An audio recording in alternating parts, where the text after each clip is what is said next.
Eu nasci em Guarulhos, né, São Paulo. Porém, quando muito novinha, eu fui criada no Tocantins. Minha família é do Tocantins, mas minha mãe conheceu meu pai em Tocantins e ele acabou levando ela para São Paulo e me teve lá e voltou para o Tocantins. E com 7 anos de idade eu perdi minha mãe. Nossa.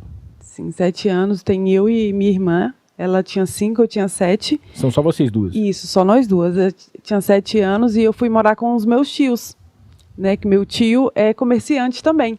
Então eu já fui criada no meio... Já começou aquele ambiente ali. Isso, no ambiente.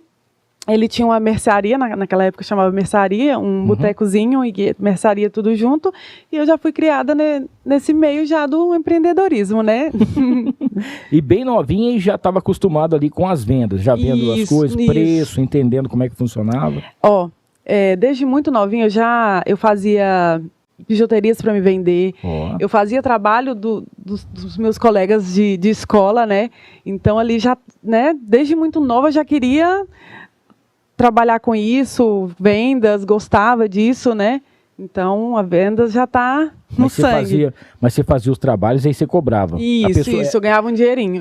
Tinha aqueles alunos burros que não sabiam fazer nada, aí você pegava e falava assim, que eu vou pegar. Eu faço o trabalho e eles me recompensavam, né? Dava o dinheiro. Pô, que legal, tá vendo? Isso aí já mostra que você já era uma mulher que tinha uma veia empreendedora desde muito nova, né? Desde novinha já. E eu amava aquilo ali, pra mim era...